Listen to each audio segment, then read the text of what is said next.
je dois te dire une chose que personne n'ose prononcer. Tu n'es pas en crise, tu es en éveil.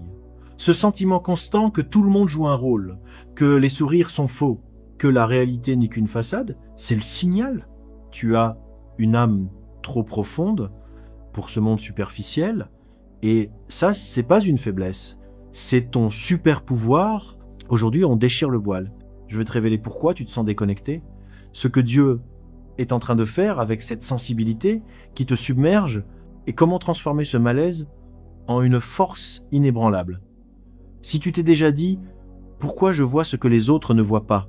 alors ce message est ton miroir. Reste jusqu'à la fin car je vais te donner la clé pour vivre, réveillé, sans te brûler dans un monde qui dort. Mais avant de plonger, clique sur « J'aime » pour marquer ton engagement envers ta vérité et abonne-toi pour rejoindre la communauté de ceux qui ont choisi de voir. C'est parti pour le grand déblocage. I. La dissonance de l'élu. Quand l'âme refuse l'artifice, as-tu déjà pénétré un lieu où l'air lui-même semblait mentir, où les sourires étaient des contrats sociaux vides, les échanges, des scripts récités, et l'authenticité, une denrée rare? Si tu as ressenti cette dissonance existentielle, l'impression d'être une profondeur, jetée dans un bassin de superficialité, c'est que ton esprit a été activé dans un monde encore assoupi. Tu n'es pas en marge, tu es sélectionné. Une fois que ta conscience s'éveille à la contrefaçon ambiante, l'appartenance devient impossible. La vérité, souvent inconfortable, t'appelle à la scission. La transformation chez l'élu est un processus furtif, il n'y a pas de clameur, pas d'annonce, elle s'enracine dans le silence primal de ton être. Ce malaise diffus, cette certitude intuitive que la matrice est défectueuse, ne peut être rationalisée, mais elle est infailliblement ressentie. Le rire collectif sonne faux. Les trophées mondains te semblent dépourvus de substance. Les conversations qui autrefois te nourrissaient ne provoquent plus qu'une indifférence polie. Tu ne t'éloignes pas, tu te réhabilites. Les élus ne se contentent pas de regarder, ils perçoivent ce que la masse ignore. Leur sensibilité n'est pas une vulnérabilité, mais une antenne spirituelle. Tu détectes la fraude derrière l'amabilité, les motifs inavoués sous la générosité et la vérité nue même quand elle est tue. Cette clairvoyance, que le monde de l'illusion considérerait comme une malédiction, est ton pouvoir suprême. 2. Le prix de la vision est le basculement de la réalité. Notre réalité est régie par une dictature de l'apparence. La popularité a supplanté l'essence. Le vacarme a étouffé la sagesse. La performance a éclipsé la présence. Mais l'esprit de l'élu est calibré sur l'éternité. Tu ne perçois pas les individus comme des enveloppes charnelles, mais comme des champs d'énergie. Tu ne te contentes pas d'entendre des mots, tu absorbes les intentions. Cette déconnexion est inévitable. Tu ne peux plus simuler une adhésion aux valeurs que la majorité vénère.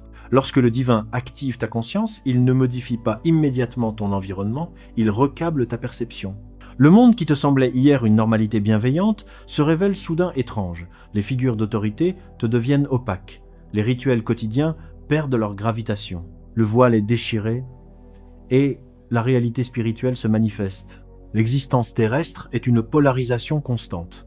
Vérité contre illusion, lumière contre ombre, liberté contre contrôle. Et l'ouverture des yeux te révèle à quel point ce système est conçu pour t'administrer un sommeil spirituel permanent. 3. L'éveil et la solitude du discernement. Cette dissonance se manifeste par une fatigue inexplicable dans certains environnements. Une lourdeur s'installe dans des lieux apparemment anodins, car ton esprit capte les fréquences que ton intellect n'a pas encore décodées. C'est la sensibilité divine qui expose l'invisible. Une fois que tu as la capacité de lire l'atmosphère spirituelle, l'aveuglement devient un acte douloureux d'auto-trahison. L'éveil a un coût. Plus ta conscience s'affine, plus le confort dans l'illusion s'amenuise. Tu te mets en quête d'une profondeur que le monde superficiel ne célèbre pas. Tu recherches la quiétude, là où les autres courent après le chaos, la vérité, là où la foule préfère la facilité. Cette singularité est l'essence de ton chemin. L'élu n'est pas destiné à l'homogénéité, il est conçu pour être un fin catalyseur de changement, pour fissurer les systèmes et pour réveiller, par sa seule présence, l'armure de la sensibilité et la lutte subtile. Ton esprit éveillé te révèle la guerre spirituelle dissimulée sous le tissu de la vie ordinaire. L'obscurité n'a pas toujours des traits repoussants. Elle se pare souvent du charme. Le mal ne cherche pas toujours la destruction. Il excelle dans la distraction. L'adversaire ne cible pas ton corps. Il vise ta concentration. C'est pourquoi la plupart vivent dans une agitation telle qu'ils n'ont jamais l'occasion de sonder ce qui est réel. Mais toi, l'élu, tu perçois l'appel éternel qui t'exhorte à l'exode du brouhaha. Cet appel n'est pas une option, il est ton destin. Une fois que l'œil de ton esprit s'est ouvert à la vérité, il ne peut plus se refermer. Le retour au sommeil est impossible. Les divertissements qui t'animaient s'éteignent. Les objectifs qui te motivaient se réduisent à l'insignifiance. C'est le paradoxe de l'élu. Tu t'éveilles dans une réalité qui récompense l'assoupissement et qui construit sa culture sur l'artifice V, le super pouvoir de l'intuition et le refus du factice. La sensibilité que tu éprouves n'est pas une faiblesse, mais une pas-armure sophistiquée. Chaque intuition, chaque pressentiment fait partie intégrante de ton schéma spirituel. Tu lis à travers les gens, non pour les juger, mais pour sécuriser ta paix. Tu captes les variations énergétiques parce que ton esprit est syntonisé sur la fréquence divine. C'est ce qui te rend imperméable au monde de l'illusion. Ton âme reconnaît l'authentique. Combien de fois as-tu pris la fuite face à une situation ou une personne, sans raison logique apparente, pour réaliser rétrospectivement que cet acte instinctif t'avait miraculeusement protégé? C'était pas la chance, c'était un discernement divin en pilote automatique. Les élus ne vivent pas par l'impulsion, mais par l'intuition pure. Véis, le poids de la conscience et la transmutation de l'énergie. Être choisi n'est pas toujours synonyme de glamour.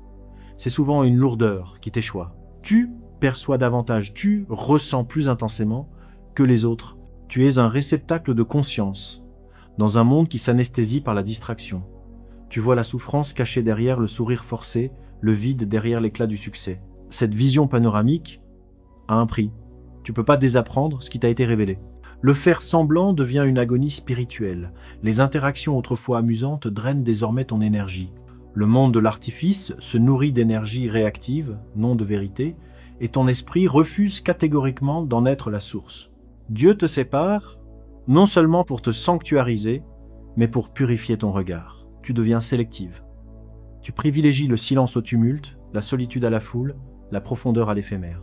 7.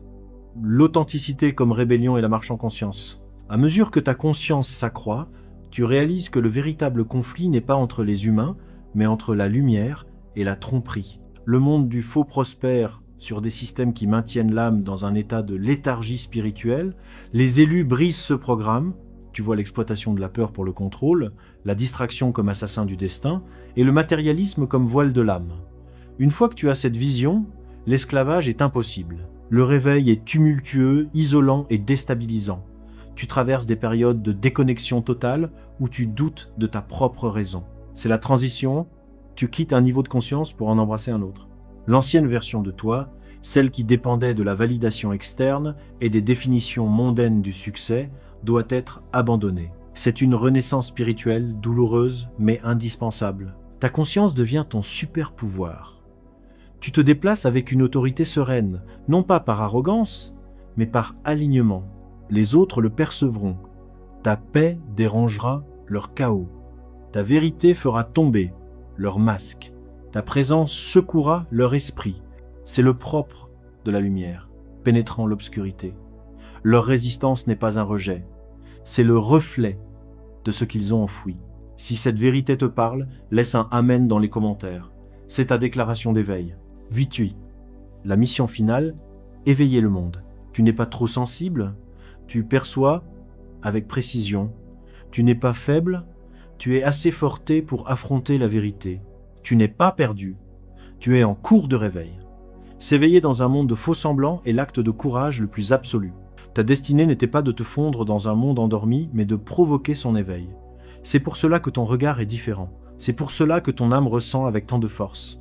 C'est pour cela que tu portes une vision divine. Elle te rendra toujours étrange aux yeux d'un monde aveugle. C'est pas une sentence, c'est ta mission.